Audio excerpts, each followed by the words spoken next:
Magaampo kita.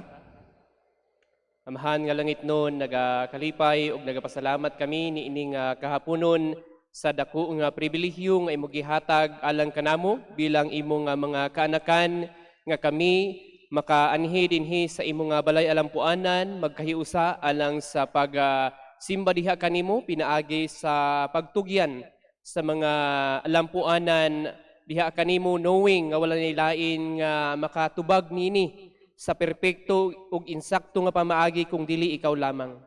Busa o Dios sa kami nagahulat sa imo nga mga pagtubag sa amo gayon nagkalain-lain nga mga concerns, ikaw magahatag o Dios kanamo og patience sa paghulat.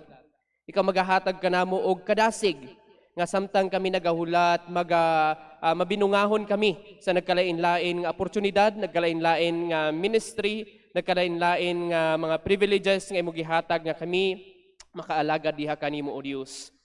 Ug amo pag-ampo nga ikaw ang padayon nga magapanalangin bisan pa man sa mga butang nga amo gayod na tugyan diha kanimo. And it is our prayer, O Lord, that you will answer it subay sa imo nga kabubuton ug sa imo nga insakto nga panahon. Ug amo pag-ampo o Dios karon nga gabii sa amo gayod nga pagtuon sa imo nga pulong sa mubo nga panahon, ikaw magahatag kanamo og kaalam nga kinahanglanon namo sa pagsabot kung unsa man ang mga pagtudlo, mga katudloanan nga imo nga itudlo kanamo karon nga gabii. And it is our prayer, O Lord, that even as we study your word nga ikaw lamang ang bayaw ug mapasidunggan, knowing that no other name, no other person is worthy to be praised and to be worshipped kung dili ikaw lamang. Amo ginatugyan ang amo gay nga pagtuon diha sa imo nga pulong karon nga gabii pinaagi ni ini nga pag-ampo in Jesus name. Amen and amen. Mayong gabi sa tanan. Praise the Lord for the privilege nga kita makasimba sa Ginoo pinaagi sa pag-ampo ug karon pagpaminaw sa iyang pulong. And before ta magadto sa atong mubulang meditation, I would also like to take this opportunity nga magpasalamat sa inyo gayud nga pag-ampo sa among pamilya. Nakagawas nami sa hospital last Monday sa hapon. So, na-admit si baby since Thursday last week tungod sa isa ka balatian o salamat sa Ginoo sa iya gayod nga mga gigamit nga kami nakagawas na o arang-arang na ang paminaw sa among baby. Salamat sa Ginoo sa kayuhan nga gihatag karon na ana siya dito sa Loyo Pabadlong. Now, sama sa ako giingon last Sunday sa ato gayud nga first morning service sa pagawali nato sa Psalm 23, ang gi-assign kanamo nga topic nga amo hisgutan sa atong taliwala niini nga bulan is this theme, God's love beyond measure. God's love beyond measure. Samtang ginasaulog sa kalibutan niini nga bulan sa Pebrero ang kalibutanon nga gugma, we have this opportunity nga mapahinumduman kita sa isa ka gugma, klase sa gugma nga labaw ni ana nga tawhanon nga pagbati. Gugma sa Ginoo nga walay makatupong o makalabaw. Ingon pa sa kanta sa The Love of God ni Frederick Martin Lehman, ingon niya dito sa iyang kanta, the love of God is greater far than tongue or pen can ever tell. It goes beyond the highest star and reaches to the lowest hell. Buti pasabot ang gugma sa Dios kanimo og kanako mga kaigsuunan, sobra ka wonderful, sobra ka amazing. Mas lawom pa sa pinakalawom nga dagat. I do believe it's Marianas Trench. Mas lapad pa sa pinakalapad nga kayutaan, pinakalapad nga disyerto, mas taas pa sa pinakataas nga kalangitan, dili matungkad unsa ka amazing ang gugma sa Ginoo og walay bisag isang nga pinulungan sa atong kalibutan nga perpekto nga makadescribe kung unsa ka amazing niini nga klase nga gugma. Ug ato gayud na tan-awon sa unsa nga mga pamaagi nga makaingon ta karon nga gabii nga inana gayud ang instance nga ang gugma sa Ginoo is far superior, far better than any other thing dinhi sa kalibutan. Nga kung ikumparar nato ang gugma sa Dios, balabaw pa ni siya og walay makatupong sa iyaha sa bisag unsa nga klase nga gugma dinhi sa kalibutan. In what ways can we see the superiority and the best of God's love? ato natun-an karon nga gabi o ang title sa atong pagtulunan is Guarded by God's Lavish Love. Guarded by God's lavish love. Ihangyo na ako ang tanan nga magtindog palihog o ato abrihan ng atong Bibles in the book of Romans chapter 8 verse 31 to 39. Romans chapter 8 verse 31 to 39. And I quote, you can follow it with your eyes. Ang pulong sa Ginoo nagingon, "What then shall we say to these things? If God is for us, who can be against us?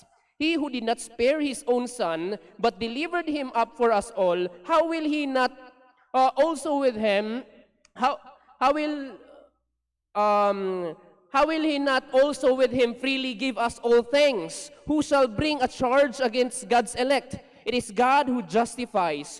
Who is he who condemns? It is Christ who died, and furthermore is also risen, who is even at the right hand of God, who also makes intercession for us. Who shall separate us from the love of Christ? Shall tribulation, or distress, or persecution, or famine, or nakedness, or peril, or sword? As it is written, for your sake we are killed all day long. We are accounted as sheep for the slaughter. Yet in all these things we are more than conquerors through him who loved us.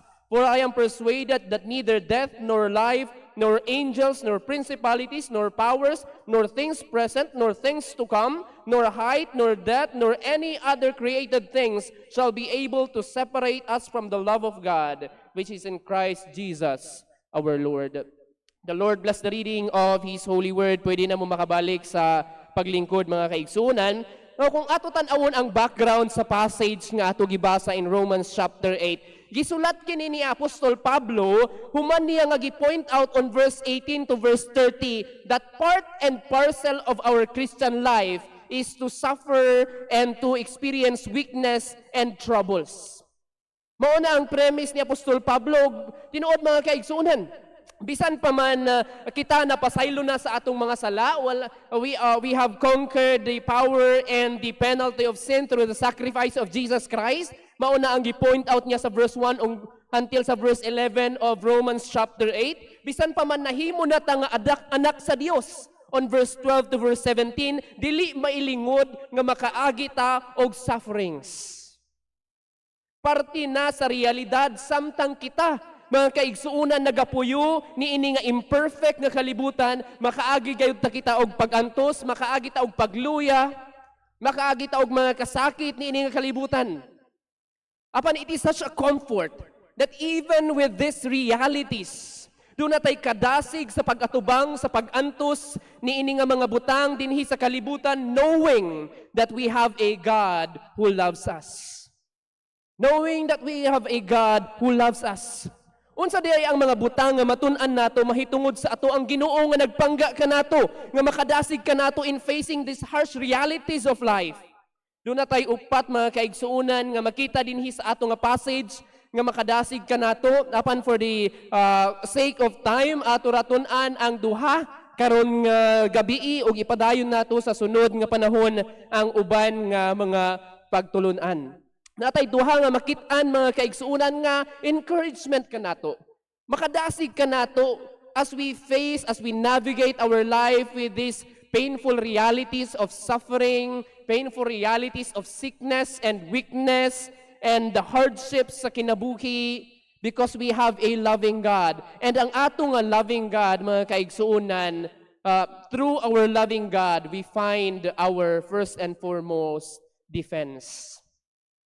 In our loving God, we find our defense. Ingon diri sa verse 31, what then shall we say to these things? If God is for us, who can be against us? I can still remember mga kaigsuunan sa panahon nga elementary ko, na ako'y nakaaway dito sa among eskwelahan. Uga, mas kusgan siya sa ako, mas dako siya sa ako, so apiki. Murag, dili na ako na makaya ang ako nga kaaway. So ang ako nga gibuhat, nag-ulis ko sa balay, ako giuban ang ako nga strikta kaayo nga lula.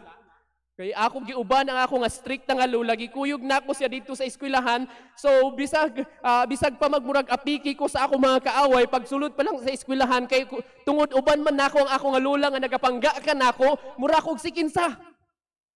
Kay mura kog si kinsa nga adto dito magsulod dito sa among nga eskwelahan, pero kung wala pa ang ako nga lola, mura kog naunsa.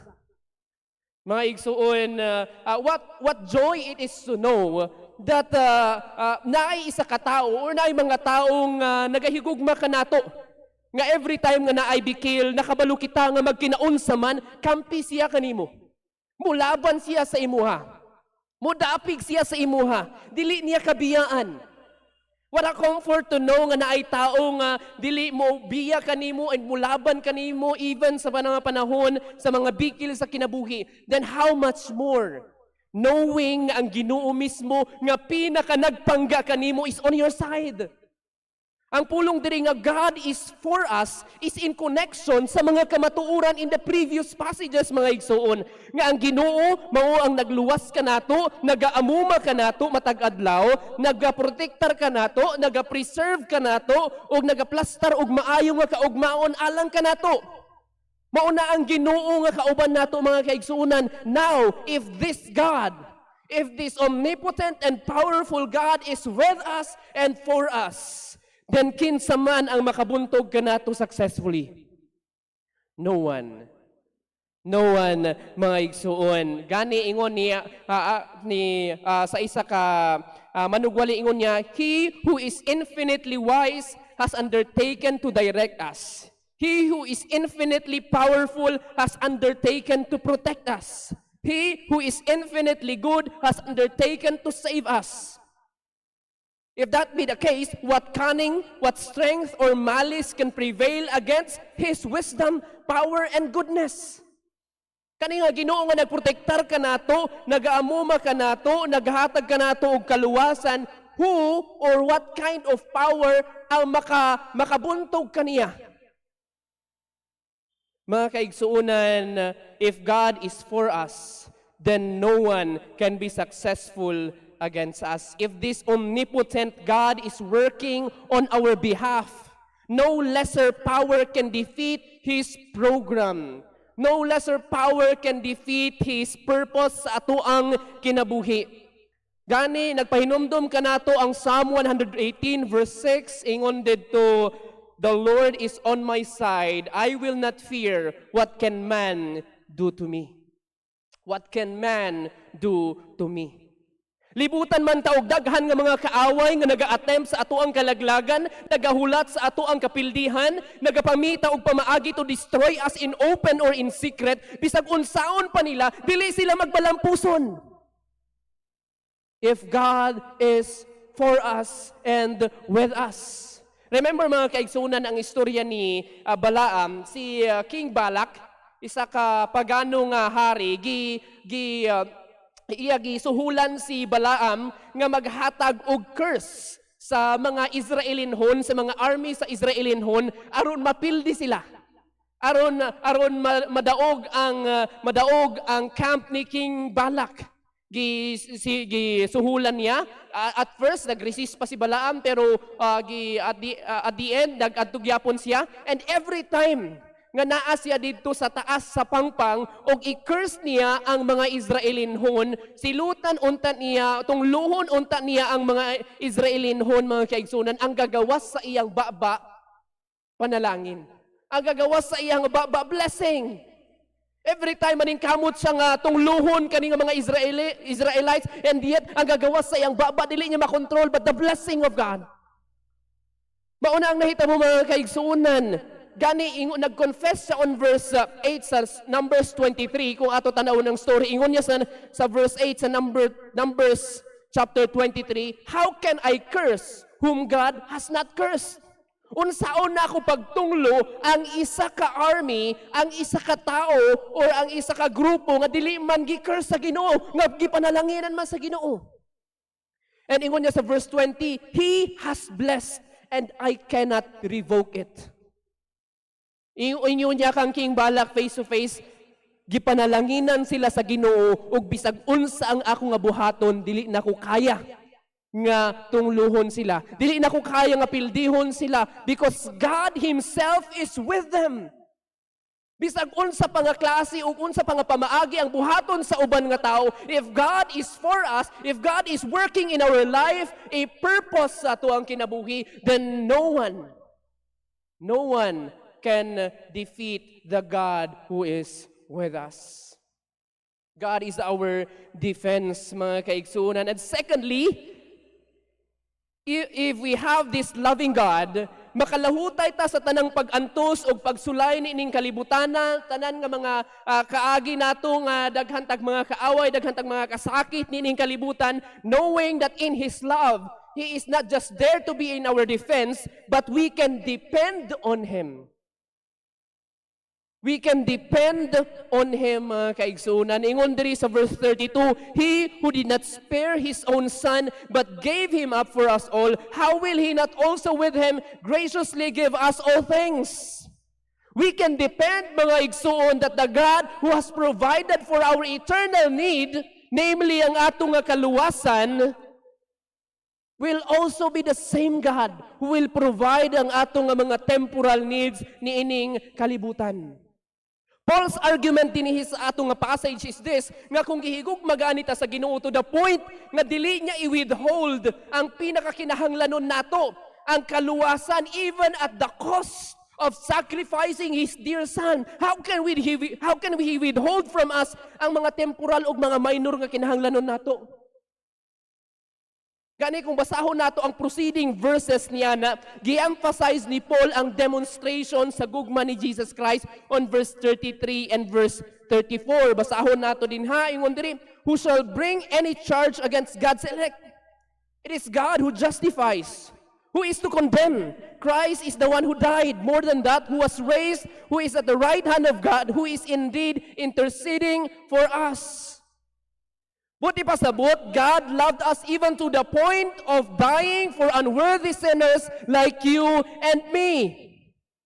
Tungod ni ana, walay bisag isa nga makaakusar ka nato, makakondem ka nato, makadaot ka nato, sa ato ang maayong nga kaugmaon nga giplastar sa Ginoo ka nato someday. Ang pulong diri nga charge and condemn sa ato nga passage are legal terms.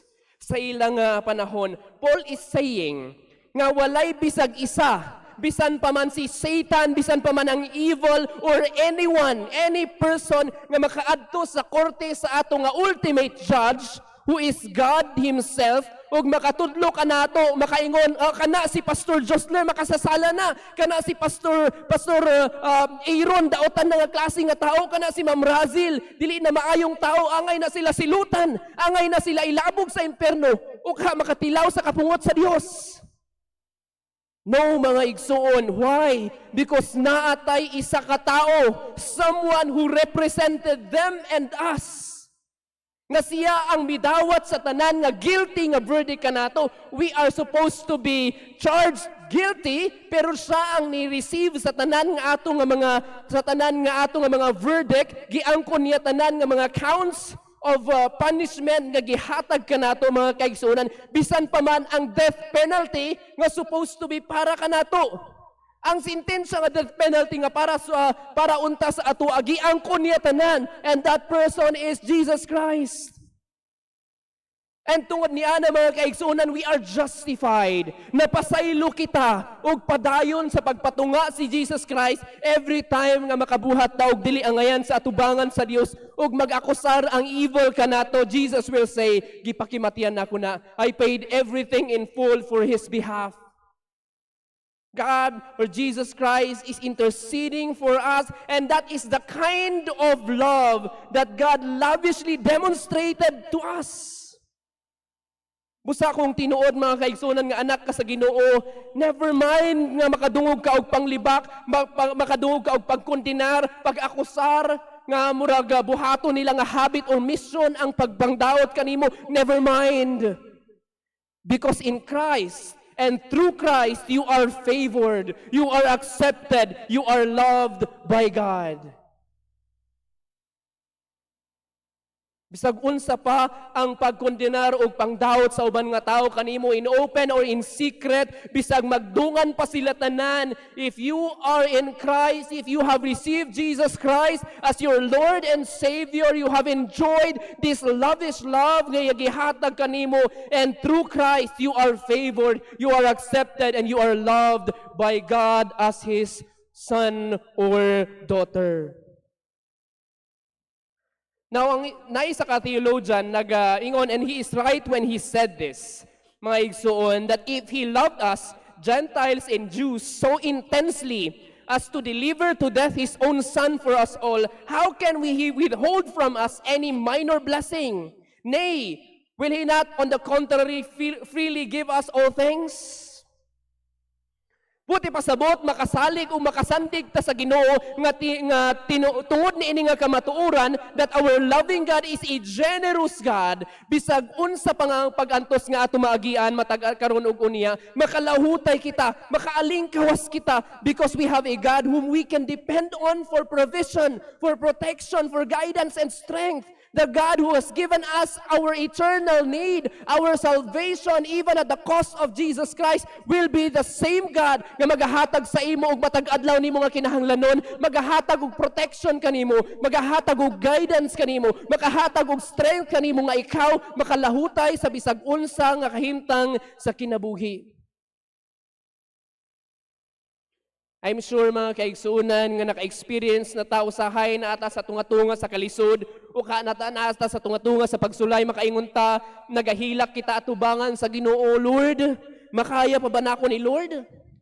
Please undangin na ni, please Lord, tabangi ko nga mahuman na ni ini nga pag-antos, mahuman na ni ini nga pagsulay. I can still remember the time, the few days and weeks after our baby was born, we were just so confused and broken-hearted and downcast.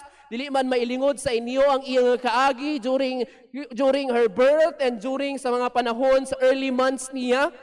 She really struggled even to live, mga kaigsuunan, and yet even in those circumstances, after a few days or a few months, as we look back, makaingon ta, tinuod no? Giunsa na ko to nga nahuman na ko in ato. Nga nakalingkawas man ko ni ato nga problema, nga nakalahutay man ko. In what wonderful ways nga sa una nga panahon kahilak-hilak pa ko karon. Mura ga-enjoy na lang ko nga nakalingkawas ko ni ato nga mga butang. And ang answer niya na dili tungod kay maabilidad kita. Kung dili tungod masaligan ang ato nga Ginoo nga gipangayuan nato og tabang. Because we have a dependable God. Nga bisag unsa nga mga pagsulay sa kinabuhi, masaligan nato siya. Gani saligan nato ang atong nga Ginoo, magdepende ta kaniya panahon sa mga pag-antos sa kinabuhi ining kalibutan, knowing nga dili niya tabiyaan, dili niya tapasagdan, dili niya i-withhold ka nato ang mga butang nga kabalo siya nga para na sa atong kaayuhan. Gani na isa ka manugwali si Charles Spurgeon pag-usab nang ingon, He who gave His Son to die for you will never refuse you anything that is truly good for you. That is truly good for you. Remember mga kaigsuunan, dependence on God is not weakness. It is wisdom. Dependence on God, mga igsuon, is not weakness. It is wisdom. Mauna ang duha nga makit-an nato sa upat nga pagtulunan sa passage dinhi sa Romans chapter 8 verse 31 to 39, mga encouragement kanato mga igsuon sa pag-atubang sa realidad ni ining kalibutan nga dunay kadasig. Why? Because we have a loving God who is our defense and whom we can depend upon. Makabati man ta as I close mga igsuon, makabati man kita og kaluyahon, madiskurahi man kita, realidad man na sa atong kalibutan. Makabati man tawag kasakit o kalisang ni ining kalibutan. But let me end with this, and may this encourage us that our dependence rests not on our fluctuating feelings. Kaya ang atong feelings, dili nato masaligan, it fluctuates from time to time. It wavers from time to time. But our dependence is on God's proven, constant faithfulness. It's not on our feelings, but on God's faithfulness. Hinaot pa nga pinaagi ni ini madasig kita nga padayon nga magdepende sa Ginoo o padayon sa pagatubang sa mga realidad sa kinabuhi nga dunay kadasig because we have God on our side. We have a God who is our defense and who we can depend upon.